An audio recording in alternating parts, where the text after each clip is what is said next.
Allah itu satu, perannya banyak. Di rumah itu ayah, di mobil itu pengendara, sampai kantor itu bos. Terima Tuhan sebagai Tuhan itu adalah kunci. Kita sudah terima kunci, tapi masih harus ada usaha masuk ke surga.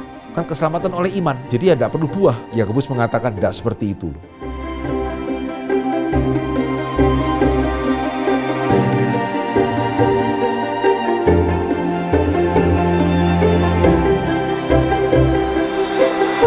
Halo Pak Henry, kembali di Fokus Q&A.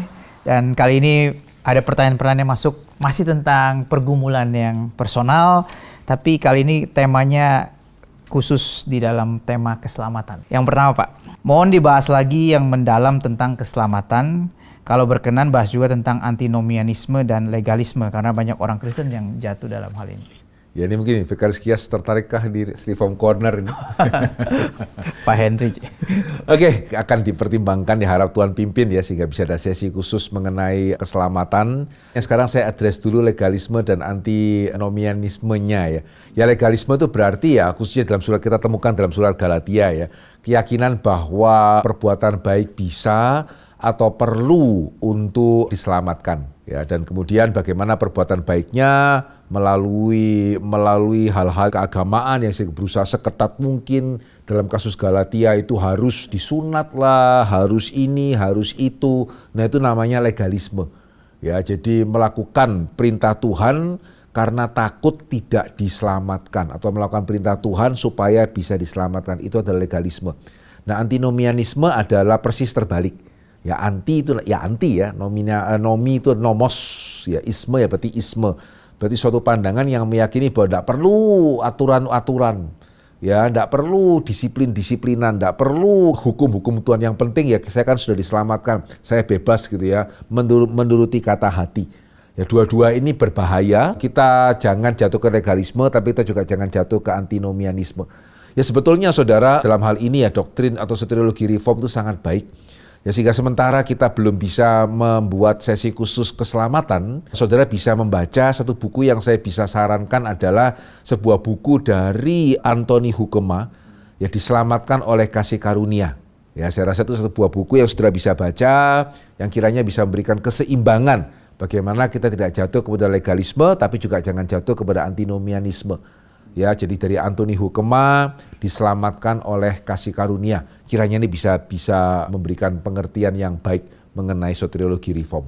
Bagaimana dengan 3 pembagian tentang hukum Taurat, Pak? First use, second use. Nah, secara umum memang kita membagi ya, dari sekian banyak peraturan dalam hukum Taurat, biasanya secara umum dibagi ada hukum-hukum ritual, ada hukum-hukum kemasyarakatan, ada hukum-hukum moral. Nah belakangan memang banyak yang merasa keberatan karena pembagian ini sepertinya terlalu kaku dan seterusnya. Tapi secara untuk praktek secara umum saya rasa ini pembagian yang masih berguna sih, Vikaris Kias. Ya, jadi singkatnya ya, ada hukum-hukum Taurat yang bersifat hukum seremonial, ya persembahkan kambing lah dan seterusnya. Nah itu memang tidak lagi berlaku karena sudah digenapkan di dalam Kristus. Ya, tetapi tetap perlu kita pelajari supaya kita juga bisa lebih menghayati apa arti pengorbanan Kristus sebetulnya. Ya, jadi tidak ada sebetulnya hukum Taurat itu yang nggak perlu dibaca. Ya, di sini kita mengamini yang Yesus katakan ya, setiap apa yang perintah Tuhan itu berlaku. Digenapkan tidak sama dengan dibatalkan. Ya, jadi ketika tadi kita mengatakan hukum Taurat yang bersifat seremonial itu digenapkan di dalam Kristus, kita tidak sedang bertentangan dengan yang khotbah di bukit ya, karena digenapkan tidak sama dengan dibatalkan. Justru digenapkan berarti tidak dibatalkan gitu. Tapi ya kita nggak melakukan lagi ya, karena sudah digenapkan di dalam Kristus. Itu yang pertama. Nah ada hukum-hukum ketatanegaraan ya, mengenai lembu lah, tanah mesti diapakan lah begitu ya. Nah untuk hukum-hukum ketatanegaraan di sini kita mengambilnya secara prinsip ya, karena kita kan bukan lagi di negara agama ya gitu ya, kita juga tidak bertani, tapi secara prinsip masih sangat-sangat berguna sekali.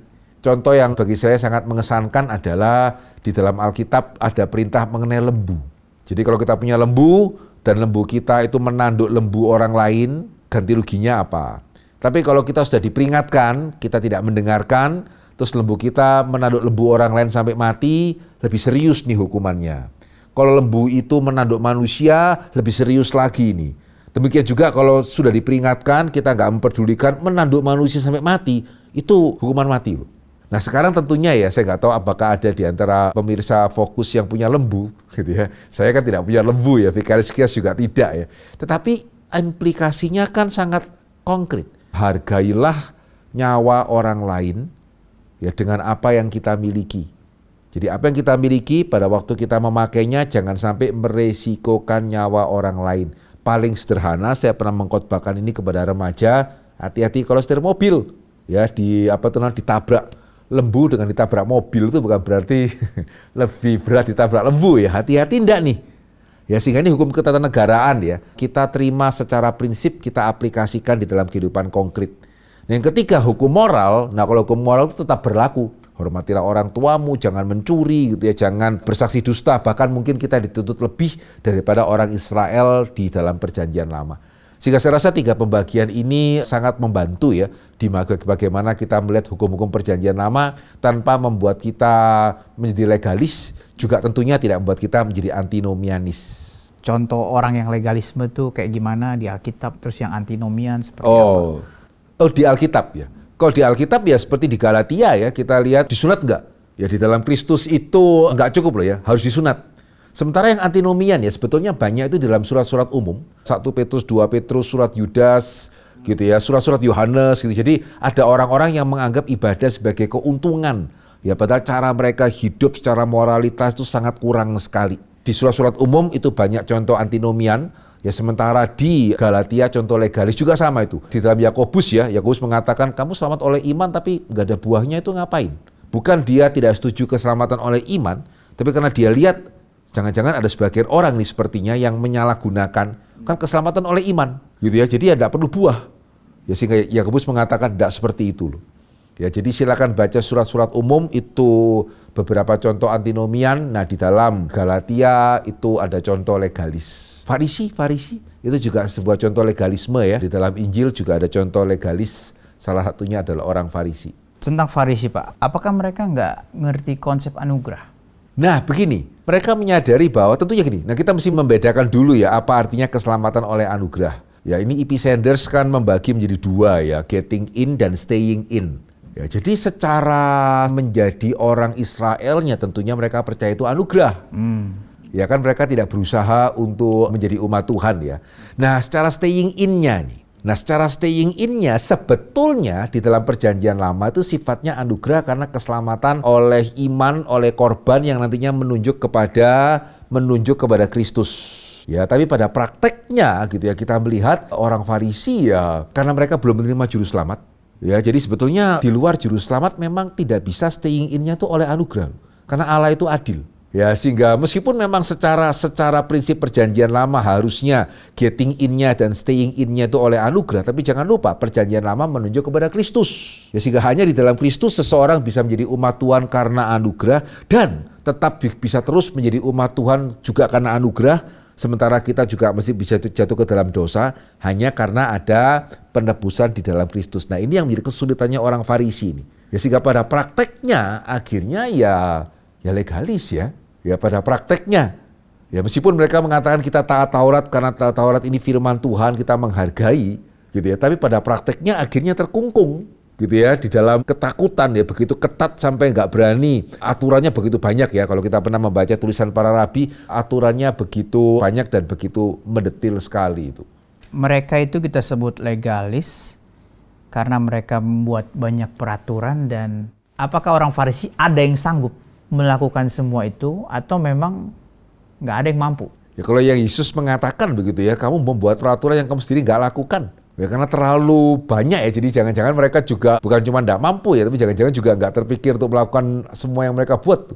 Okay. Kamu buat peraturan tapi kamu sendiri tidak melakukan begitu ya. Yesus yang mengatakan hal itu kepada mereka. Sederhananya ya, yang terbukti adalah ketika mereka menyalibkan Yesus, mereka melanggar loh apa yang mereka itu lakukan. Karena begitu banyak sebetulnya peradilan Yesus yang tidak sesuai dengan aturan Yudaisme itu sendiri itu. Iya, ini kan karena banyak aturan. Bisa nggak kita kaitkan dengan misalnya gereja hari ini gitu, apakah yang terlalu banyak aturan itu jadi mirip begitu? Meskipun ya Vicarious Kias, nah ini Injil itu sangat indah ya. Karena dalam sejarah itu paling terkenal Injil Matius, ya maka akhirnya hari ini banyak orang tidak menganggap penting kesalehan. Karena itu legalis tuh, Farisi itu. Ya, Matius itu memperingatkan kita akan kesalehan yang palsu. Lukas menunjukkan kesalehan yang sejati. Yusuf itu saleh loh. Betul ya, Yesus itu saleh loh. Cinta akan rumahmu menghanguskan aku. Yakobus saudara Yesus itu saleh loh. Terkenal itu kesalehan daripada Yakobus saudara Tuhan Yesus. Begitu ya. Pamannya Yesus itu saleh loh gitu ya. Zakaria, saudara sepupunya juga saleh loh. Simeon itu saleh, Hana itu saleh. Nah ini, ya jadi kesalehan Kristen itu memerdekakan. Gitu ya. Kesalehan Kristen itu memerdekakan karena sederhana nih Vikaris Kias. Saya sering mengatakan kepada jemaat ya, kalau ada orang bilang seperti ini ya. Saya ini tahu saya harus menghormati orang tua, tapi kalau Pak Hendri tahu papa saya gimana? Susah loh Pak. Vikaris Kias bisa simpati nggak dengan orang yang ngomong seperti ini? Bisa kan? Demikian juga ya kalau kita punya jemaat remaja atau pemuda. Saya tahu ya nggak boleh itu jatuh pada pornografi. Berat Pak.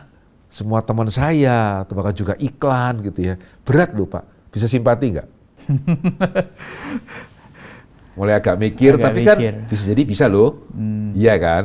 Gak otomatis remaja pasti bohong lu gitu kan. Tapi kalau misalnya ya, saya ini bukannya gak mau loh Pak datang on time. Gak bisa Pak. Termasuk bahkan ketika kebaktiannya diundurnya pun saya juga gak bisa loh Pak datang on time. Yang betul aja. Lihat ya, ada aturan loh dalam gereja. Gak ada yang berat sebetulnya. Termasuk yang perpuluhan. Saya tidak yakin ada orang yang satu pun dari orang yang pernah bertanya perpuluhan melalui fokus yang sebetulnya tidak sanggup memberikan perpuluhan.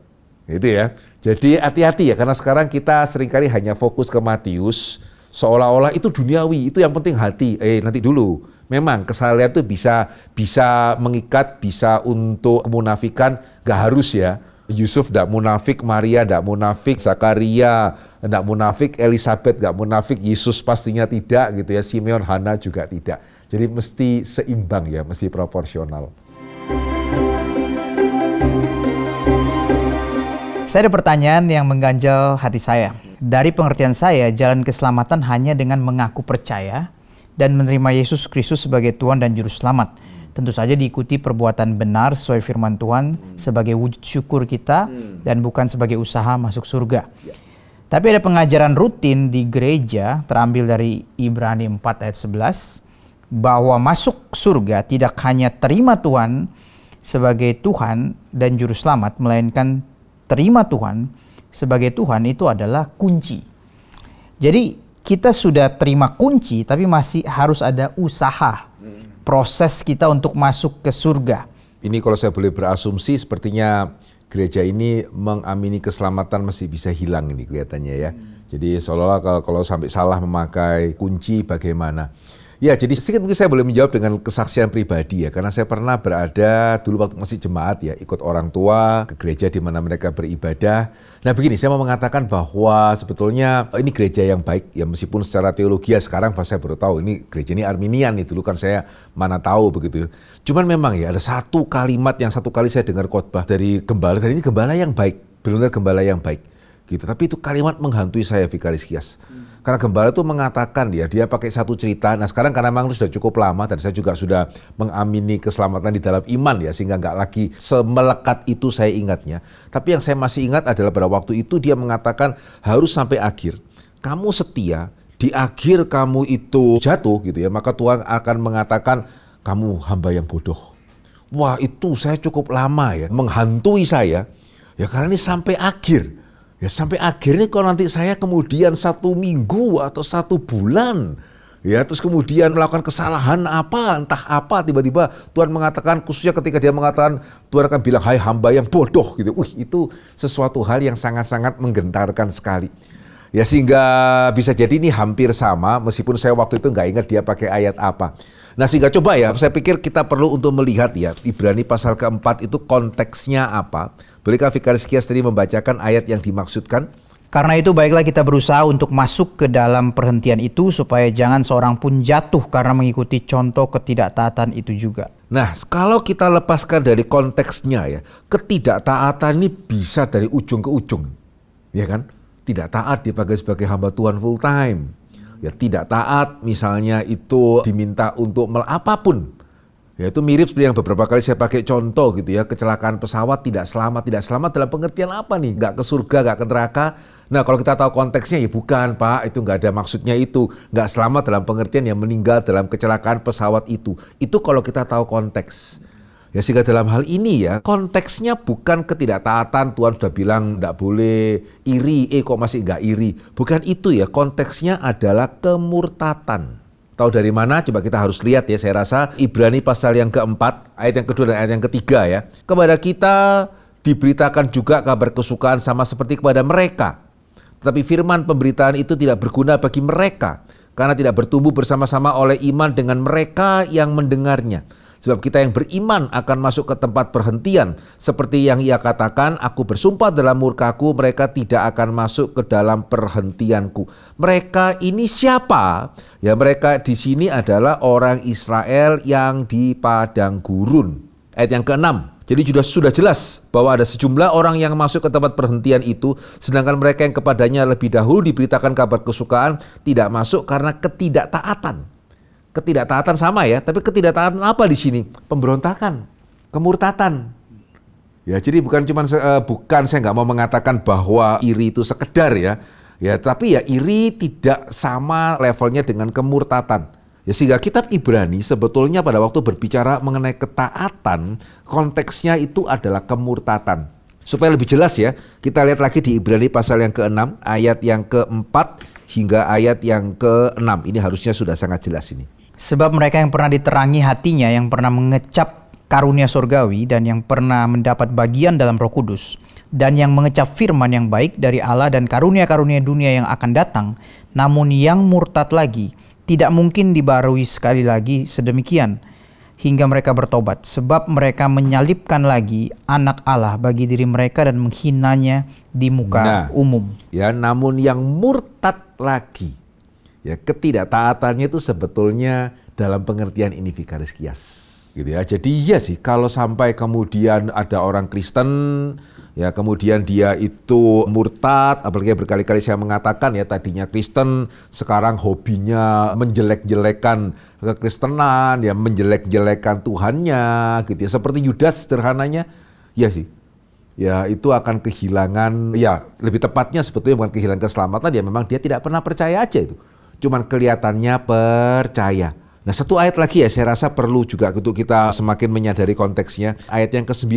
Tetapi hai saudara-saudaraku yang kekasih, sekalipun kami berkata demikian tentang kamu, kami yakin bahwa kamu memiliki sesuatu yang lebih baik yang mengandung keselamatan. Nah, ya jadi di satu sisi penulis surat Ibrani memberikan peringatan dengan keras, bukan gitu ya, karena dia yakin ada jemaat yang bakal murtad atau tidak diselamatkan. Dia memberikan teguran sedemikian keras justru karena dia tuh yakin ya jemaat ini sesungguh-sungguh sudah diselamatkan. Ya, tetapi sebagai bagian daripada tanggung jawab manusia, ya Tuhan bisa pakai teguran yang diberikan oleh hamba Tuhan. Ya, jadi sekali lagi ya, jangan ekstrim kalau memang kita sudah yakin jemaat selamat, ngapain kok ditegur.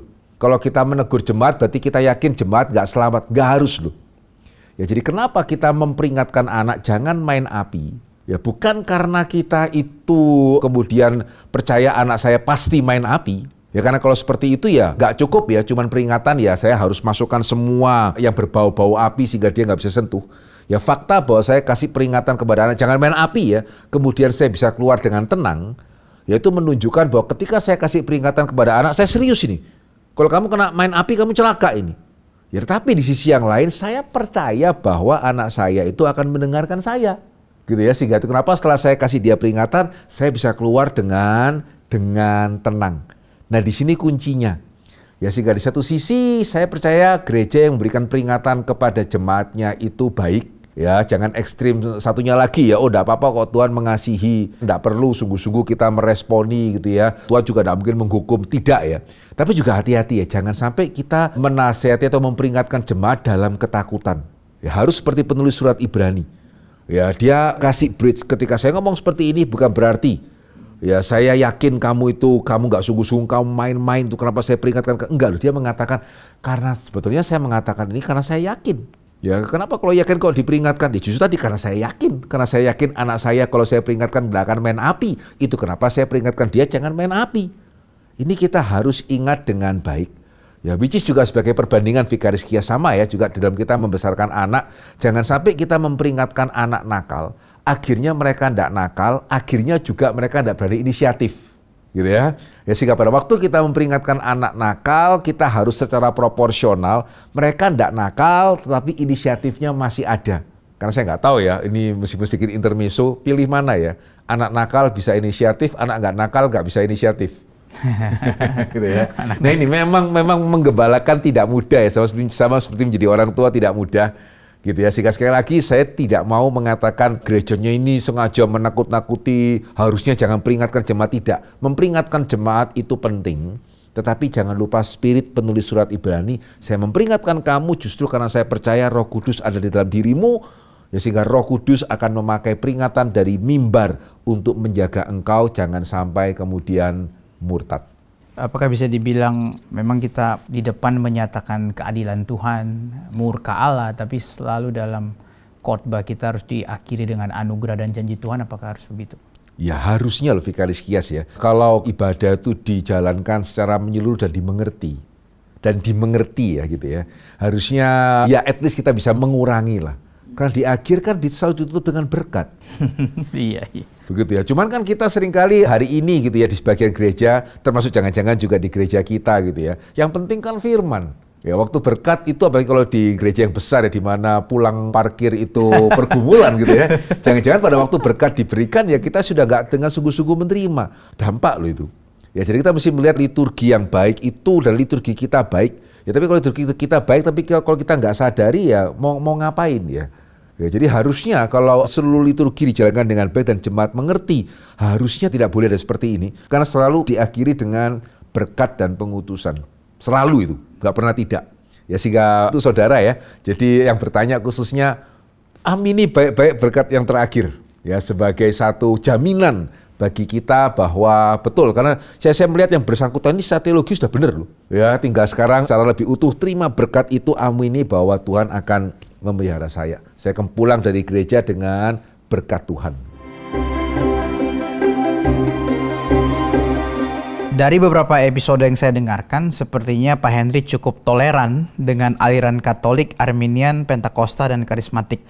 Tidak sampai menganggap mereka bidat. Tapi kalau terlalu banyak pengertian dan doktrin yang berbeda, bukankah kita patut bertanya, Yesus yang mana yang mereka sembah?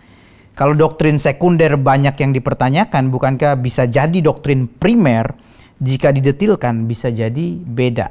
Nah kembali ya sekali lagi kita harus menyadari, kalau ini pertanyaan bagus ya, tahu dari mana Yesus yang mereka terima. Itu kenapa sekali lagi ya Tritunggal itu sangat penting. Harap kita juga tidak bosan diingatkan ya. Cuma 3 pernyataan kok dan sederhana. Ya Allah kita Esa, Allah kita 3 pribadi, ketiga pribadi sepenuhnya Allah. Just 3 itu. Ya, sehingga kalau ada seseorang yang entah dia Reform, entah dia Arminian, entah dia Katolik, entah dia apa gitu ya. Kalau dia percaya, kalau dia mengamini ketiga pernyataan tadi, Allah kita Esa, Allah kita 3 pribadi, ketiganya sepenuhnya Allah. Yesusnya mana? Loh, ya Yesus yang itu. Gitu ya. Berarti dia percaya kepada Yesus yang diamini oleh gereja sejati di sepanjang zaman dan sepanjang tempat. Ya, sehingga 3 tadi ya yang menjadi tolak ukur saya. Ya, dan yang menarik dalam praktek gereja kan kita menjalankan ya. Ya, sehingga kalau dia misalnya dari Katolik, andai kata dia mau menjadi anggota di GRII, kita kan tidak membaptis ulang. Ya, karena kita mengamini ya, itu bukankah ketika kita tidak membaptis ulang ya, berarti kita mengamini yang bersangkutan dibaptis di dalam nama Allah yang sama. Ya, sehingga justru pertanyaannya ada pada mereka yang menganggap Katolik itu bidat tapi kemudian tidak membaptis ulang. Bidat itu berarti percaya antikristus loh. Betul ya, kita mesti samakan dulu pengertian bidatnya itu apa. Bidat itu berarti percaya kepada antikristus. Nah kalau percaya kepada antikristus ya dibaptis ulang dong. Lah kok kemudian diterima baptisannya, kok malah diteguhkan? Waduh, peneguhan ini artinya apa ini gitu ya? Meneguhkan imanmu kepada antikristus ini berarti. Sidi kan berarti kan peneguhan ya, Vicaris Kias ya. Ya sehingga kalau kita melihat ada dari Katolik masuk ke gereja Injili dan kemudian kita tidak membaptis ulang, kita meneguhkan, tapi kita menganggap gereja Katoliknya bidat, ini yang nggak konsisten siapa ini? Ya, jadi nggak harus ya kalau doktrin sekundernya berbeda, itu berarti pasti kita juga jangan-jangan detail primernya bisa jadi detail primer beda ya. Iya, iya. Bisa jadi ya, misalnya aja ya, Yesus itu kehendak 1 atau 2, gitu ya bisa. Tapi ya tadi ya intinya secara inti kan tadi 3 pernyataan tadi. Ya sehingga harap 3 ini bisa diingat, Allah itu Esa, Allah itu 3 pribadi, ketiga pribadi sepenuhnya Allah. Ya kalau ketiganya itu sama, ya Allahnya sama sih. Ya itu Allah yang diimani oleh bapak-bapak gereja, diimani juga oleh bapak-bapak reformasi. Sehingga kalau saya boleh ya memakai kesempatan ini untuk juga mengadres satu isu ini Vikaris Kias. Yang saya khawatirkan ya malah sebetulnya bukan lebih kepada ini gerejanya teologinya kok reform Arminian. Tapi yang kadang-kadang saya lebih khawatirkan karena kok sampai hari ini sepertinya masih banyak ya. Ternyata masih banyak penjelasan Tritunggal itu yang sama dengan yang oleh gereja dikategorikan sebagai bidat Sabellianisme. Meskipun ya, izinkan saya juga menduga mereka yang mengajarkan hal ini bisa jadi juga tidak sadar bahwa itu sudah dikategorikan bidat. Ya karena termasuk saya pun dulu pernah meyakini ini. Ya Sabellianisme by the way itu yang percaya bahwa Allah itu satu, perannya banyak. Ya di rumah itu ayah, di mobil itu pengendara, sampai kantor itu bos begitu ya. Ini sampai hari ini masih banyak loh Vikaris Kias di TikTok atau di IG. Ya karena memang itu sangat simple. Dan saya juga pernah percaya karena teman saya dulu mengajarkan kepada saya. Dan selalu ya yang mengajarkan itu mengatakan gak usah susah-susah, artinya ini loh. Setelah saya dengar iya juga ya kan gak susah, salah loh. Gitu ya. Nah itu adalah masuk sebetulnya di dalam bidat Sabellianisme. Ya sehingga ya saya titip aja kepada yang menyaksikan fokus itu tidak tepat. Ya dan kalau ada yang mempercayai atau mengajarkan hal itu termasuk jika saudara percaya hal itu, saya cuma mau nanya kalau begitu waktu Yesus dibaptis gimana caranya? Ya itu tiga-tiganya hadir. Ya apakah semua ini cuma sandiwara atau apa begitu ya? Demikian juga ketika dibaptis dalam nama Allah Bapa, Allah Anak, Allah Roh Kudus itu apa? Ya tidak loh. Ya sehingga bahkan ya kalau kita melihat dalam perjanjian lama pun ya bahkan meskipun pastinya tidak sejelas perjanjian baru berkenan dengan Allah Tritunggal, pembedaannya ada dan cukup konsisten. Ya berkali-kali bahkan ada satu ayat dikatakan karena mereka mendukakan rohku. Ini siapa ini rohku ini? Kan Allah adalah roh. Ya kalau kita kan beda ya, setelah kita meninggal roh kita bersama-sama dengan Tuhan. Ya karena tubuh kita kan di dunia dimakamkan, dikremasi. Tapi kalau dikatakan rohnya Allah, lah Allah kan adalah roh. Roh siapa ini? Ya sehingga sebetulnya kalau kita mempelajari perjanjian lama dengan lebih seksama, oh jejak-jejak Tritunggal itu ada dan sangat konsisten. Roh Kudus dikaitkan dengan pewahyuan, Roh Kudus dikaitkan dengan pengudusan, begitu ya. Sama seperti sebetulnya di dalam perjanjian baru. Ya jadi bagi saudara yang percaya Sabellianisme, ya saudara tidak tahu ya itu Sabellianisme, tapi sekarang harusnya saudara tahu itu salah loh. Ya, yang percaya bahwa Allah itu hanya satu secara jumlah satu kita amin ya, tapi 3 pribadi itu 3 pribadi yang sepenuhnya, bukan cuma sekedar 3 peran yang berbeda. Ya sehingga jangan terima pendapat itu dan kalau ada yang mengajarkan, coba titip tanya pertanyaan yang tadi. Peristiwa baptisan itu bagaimana? Ya kemudian janji baptisan atau proklamasi baptisan itu artinya apa? Ya saya rasa itu yang kita hari ini saya lebih concern satu isu yang juga perlu untuk kita address. Saya ingin sedikit berdiskusi tentang apa yang sedang saya gumulkan. Kiranya apa yang saya gumulkan bisa dibantu pencerahan dari Pak Henry. Saya adalah pendengar setia Fokus dan banyak hal yang saya terima dari hamba Tuhan Gary menegur saya terkait pemikiran saya lewat video yang ditayangkan, entah itu dari channel ini atau cabang yang lain. Jadi pada intinya adalah saya berada di kebingungan yang begitu dahsyat sehingga saya tidak berani untuk melakukan apa-apa. Saya melihat ketidakmampuan manusia dalam mengontrol dirinya sendiri. Saya memakai diri saya sebagai contoh. Saya selalu melakukan self-kritik untuk memastikan bahwa saya sebaik mungkin untuk merepresentasikan diri saya terkait kasih Kristus atau nilai-nilai dari apa yang Tuhan Yesus perkenalkan lewat ilhamnya di Alkitab. Tujuan dari hidup saya adalah satu, ingin hidup seturut dengan kehendak-Nya. Tapi dalam mencari kehendak-Nya, saya seringkali jatuh ke dalam suatu pengertian yang menurut pikiran saya tidak memiliki otoritas apa-apa. Karena sudah terdoktrinasi bahwa diri kita itu sudah bercampur dosa. Sebenarnya apakah pemikiran saya itu sudah jatuh ke dalam suatu ekstrim yang saya tidak mengerti? Mohon memberikan cerita dalam Alkitab yang mungkin ada terkait dengan pergumulan saya. Oke, ya kalau saya boleh mengatakan apa adanya, iya sih ini sudah jatuh ke ekstrim satunya ini. Ya sehingga sampai kemudian sampai tidak berani, tidak berdaya gitu. Ya saya rasa sebelum saya memberikan cerita Alkitab, sekaligus juga mungkin ada beberapa kebenaran yang perlu disadari. Satu hal sederhana yang barusan juga kita singgung di dalam pertanyaan sebelumnya ya. Saudara perlu benar-benar bukan hanya mendengarkan khotbah. Saudara perlu benar-benar itu kusyuk beribadah mulai awal hingga akhir.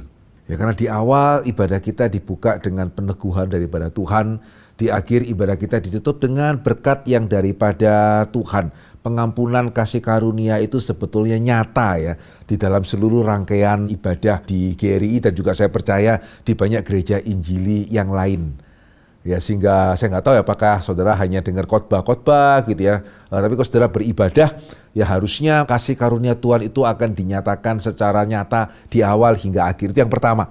Ya jadi coba biasakan juga serius bukan hanya ketika mendengar khotbah, serius ketika mendengar setiap janji dinyatakan dari mimbar termasuk juga berkat di akhir khotbah.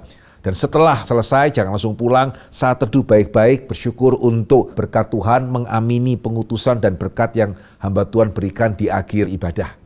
Nah itu yang pertama, begitu ya. Jadi harusnya ibadah itu menjadi satu benteng atau suatu bumper untuk kita tidak dari satu ekstrim ke ekstrim yang lain. Nah yang kedua, ya ini saya jadi teringat apa yang dikatakan oleh Martin Luther ya. Martin Luther itu mengatakan setiap minggu saya mengkhotbahkan pembenaran oleh iman kepada jemaat saya. Karena setiap minggu mereka melupakannya. Ya, pertama saya baca kalimat itu ya kok agak ekstrim. Ya, tapi semakin ke sini ya, semakin saya menyadari, jangan-jangan juga termasuk saya ya, kita perlu lebih sering mengkhotbahkan pembenaran oleh iman. Ya karena ternyata Martin Luther dalam ini wise ya, ternyata bukan cuma jemaat Martin Luther gitu ya, tapi ternyata jemaat kita yang seharusnya ya kita asumsikan itu mengamini pembenaran oleh, dan saya percaya saudara jangan-jangan juga mengamini pembenaran oleh iman, cuma mungkin lupa. Ya jadi orang Kristen harus menyadari kita sudah diselamatkan oleh iman. Ya keselamatan kita oleh kasih karunia Kristus, dan yang kedua kita juga perlu menyadari bahwa Roh Kudus sudah tinggal di dalam hati kita, Roh Kudus yang akan memampukan kita, Roh Kudus yang akan menolong kita. Ya jadi Tuhan tidak memberikan kepada kita perintah dan membiarkan kita melakukannya dengan kekuatan kita sendiri karena kita pasti tidak mampu. Nah yang ketiga, ya satu kebenaran lagi yang perlu diingat adalah prinsip already and not yet.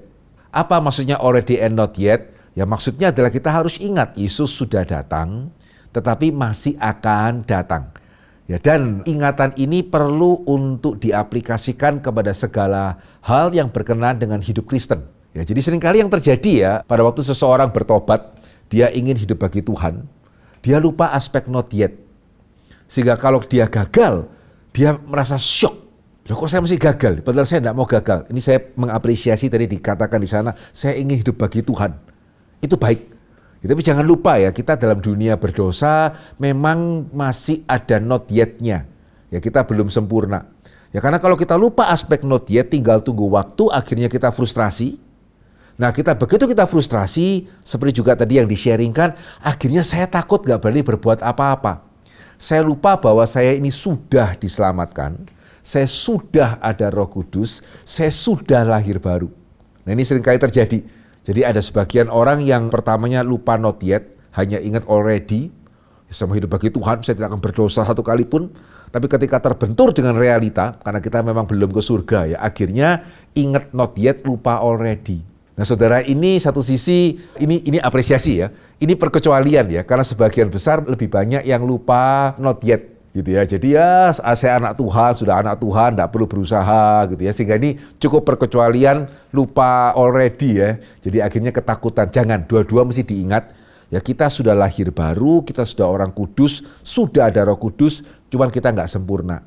Itu kenapa kita mesti bertumbuh, mendengar firman, melayani gitu ya, kita belajar menyenangkan hati Tuhan. Kiranya ini bisa memberikan damai sejahtera kepada yang bertanya. Apakah orang yang mengidap NPD sudah dipastikan tidak selamat atau condemn karena tidak lagi mempunyai kesadaran diri untuk bertobat dan manipulatif?